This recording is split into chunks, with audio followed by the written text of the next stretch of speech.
What's going on, guys? My name is DCharp, and what I got behind me here today is the LG UltraGear 32GP83B gaming monitor. Try saying that 5 times fast. We're gonna be doing a quick review on this here today. I apologize about the lighting. It does get a little bright in here during the day. That may be helpful. We can possibly see what this monitor looks like under those conditions. Let's get right into it.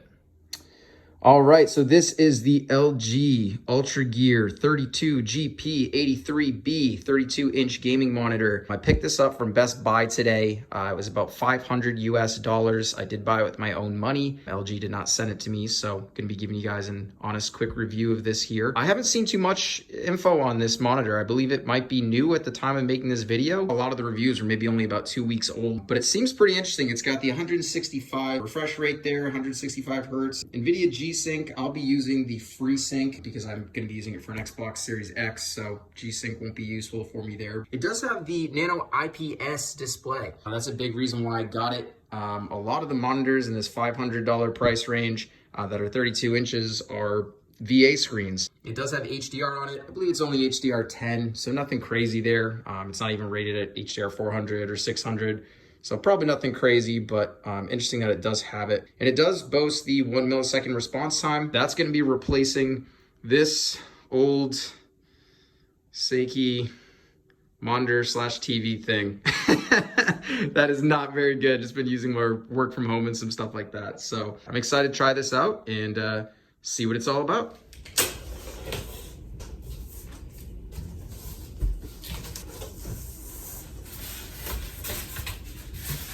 All right, we got the monitor right here.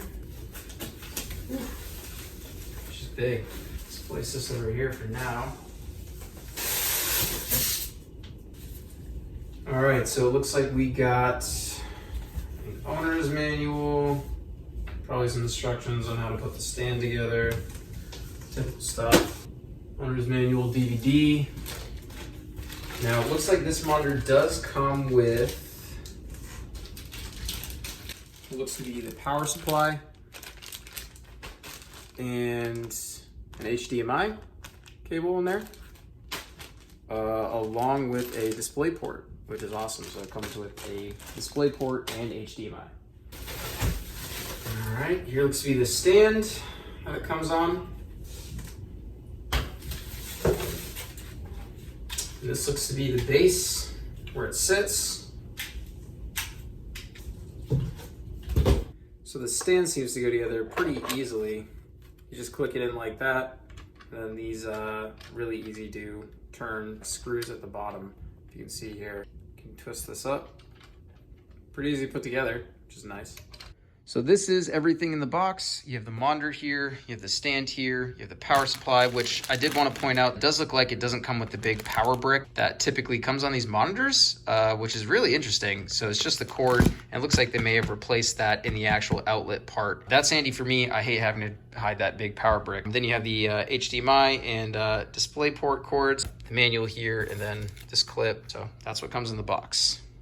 So I will say the stand is quite large. On my desk right here, hangs off quite a bit, as you can see on the edges. It is pretty cool that it does have at least like a little bit of a cable management clip back here. I don't know how much I'll use that. Seems pretty heavy duty, but it is quite large. So if you have a smaller space, I highly suggest getting a base mount for this. All right, so here is the monitor. Pretty hefty. As you can see, I think it's pretty big. It's a 32-inch.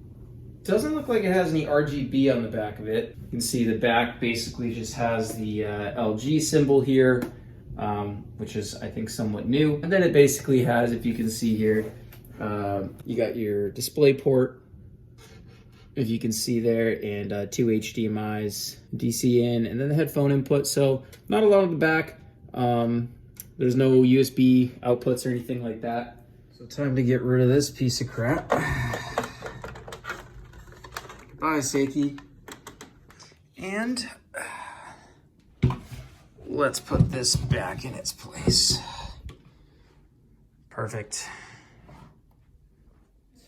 Here she is. So it seems pretty solid. The base is very solid, even with the feet hanging off the edge a little bit where the rubber grips are. It's still not moving around at all. The monitor bounces a little bit, but the stand stays in place. It moves up and down very easily. It glides pretty easily right here. It stays in place with the weight of the monitor, so no clicking or anything like that. It does tilt a little bit here. It doesn't swivel side to side. If you did want to move it side to side, you would actually have to shift the base, which is something to keep in mind because in my setup right now, I currently can't do that because the legs are hanging off the edge. It is nice that it changes over really easily into portrait mode. So if you're a programmer or something like that, that may be really helpful. I think I'm probably gonna end up getting one of those VESA mounts, but right now that's kind of what the stand would look like. All right, so here is the monitor in action. If we click in to get started on the TV and display options on the Xbox, you can see that we are running at 1440p with the 120 hertz refresh rate. I do have the 120 hertz, the FPS counter on as well on the screen, which is pretty cool. But before we go too far, I did just want to point out here in the 4K TV details here, you can see that this monitor does actually support 4K at 60 hertz as well. So if you did want to play games in 4K, watch things in 4K, this monitor will allow you to do that. However, you will have to do it at 60 hertz. It does not support the 120 hertz refresh rate. This has a 2.0 HDMI, not a 2.1. So in order to get the 120 hertz at 4K, you do need an HDMI 2.1 monitor. So I don't suggest really doing too much in 4K on this. We'll get into that in a second here. But I did want to point out that it is pretty cool that this does allow you to do that. All right, guys, so here is this monitor in action, and I gotta say, I am blown away. This monitor is absolutely incredible. This is at 1440p, 120 hertz, and God, it looks beautiful. The IPS screen, the color reproduction is absolutely incredible. You can see the effect on the car there with the leaves looks absolutely just crisp. It looks amazing. And something I wanted to point out, this is, I think, a really good test if you want to test out the refresh rate and just motion blur and ghosting on your monitor. The halo above the car that I have is very bright, and so if there's anything that's going to ghost or move, this would be the thing. And you can see on the edges there is maybe the slightest bit, but overall it is crisp. There is no ghosting.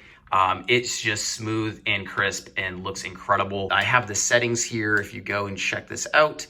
I have the FreeSync Premium Extended on, and the response time just set to fast. You can turn the FPS counter off here. I have the brightness all the way up, the contrast set down a little bit, so it's pretty bright. It looks pretty great, especially in a dark room. This is going to look really good. So yeah, just kind of wanted to show that to you guys here. It looks incredible. There is no ghosting or really any ghosting at all, really, looking at this. It is just crisp. This IPS screen, man, I can't say enough about it. It looks absolutely beautiful. All right, so this is what I wanted to show you guys here. We're now running at 4K resolution in the 60 hertz mode here. And this is what I was talking about gaming in 4K on this. This is why I chose this scene in Rocket League on my car. If you remember, we were looking at this in 1440p, and it looked amazing. There was no ghosting around this halo. It looked amazing. It looked perfect almost. Now at 4K 60 hertz is a very different story. You can see that things start to get really muddy and there's a lot of ghosting going on. We're losing that 120 hertz refresh rate and we're dropping down to 60, and that is just really ruining the picture on this. So that's why I don't recommend gaming at 4K on this monitor. This monitor really shines at 1440p. It does not have the HDMI 2.1. A lot of monitors don't right now. So really, at this time, 1440p is really the sweet spot for monitor gaming like this. So I wanted to point that out to you guys. This is why I don't recommend gaming in 4K on this. It is cool that it allows you to do that if you want to. This monitor really is made for 1440p at that 120 hertz refresh rate. You're really gonna see it shine right there. Not at 4K 60 hertz. All right, so something I did want to point out on this monitor for anybody else playing on the Xbox Series X, which is what I'm using, the reason why I pointed out, is if we go over to our display options here, you can see that we have here in the main menu, it running at 120 frames at the 1440p resolution. However, when you go over to video modes here, there is a box checked here that says allow 4K. Now this box is really important if you're playing on the Series X and want to play in 1440p, because with this box checked, you can actually see that when we go back to Rocket League from this menu, even though we're checked to be running at 1440p, once the FPS counter pops up in the corner, you're going to see that it says 60 frames a second. Now, I don't know why, if it just overrides it or what causes this, but if you actually go to the settings on the monitor, you'll notice here too that when we go to information, this tells us that all of a sudden it's running at 4K in 60 hertz. There must be some kind of override on this for some reason, that when you have that box checked on Xbox, it starts running in 4K for some reason and like overrides that. So if you go to your settings again here, and we can go back and you'll actually see when it pops up, it will go back to the 1440p 120 hertz refresh rate in a menu. So if you want to play in 1440p and not run into that issue where it keeps reverting to 4K 60 hertz, you do actually have to uncheck this box. So when you uncheck this box, you'll notice now, I still have it set to that. We haven't changed the resolution at all. We're going to go back to Rocket League and you'll actually see nothing has changed. It didn't override anything. We're now here in Rocket League at 120 frames a second.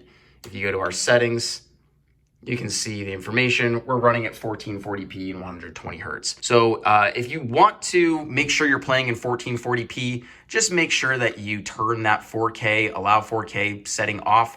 As for some reason, Xbox does seem to override that and change it up to 4K for some reason when it does that. Now, as far as the viewing angles on the IPS panel, man, it really looks good. I mean, I'm really pretty much above this, pretty high here, and you don't really lose a lot of image quality here. So it is really nice for that all-around setting. You'll see as we start to get to the side, it does get a little washed out. You start to notice it here a little bit more, but I'm at a pretty heavy angle right now, maybe around 170 degrees or so. I'm at a pretty heavy angle on this, and you can see it starts to get a little washed out. So I wanted to point that out, but overall, the viewing angles on this, I mean, it really does not change much when you move.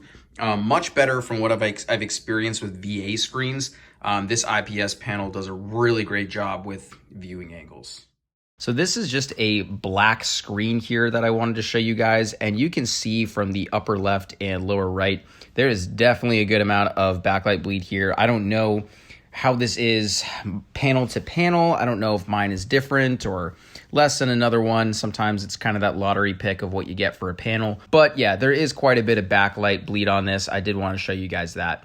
Now, I will say when I'm playing, first-person shooter games and, Rocket League, anything like that, I don't really notice this too much. It's more so when there's a lot of blacks or you're watching a movie or something like that in HD. You might notice a little bit, but I really prefer having this over the black smearing that I've seen on a lot of VA screens.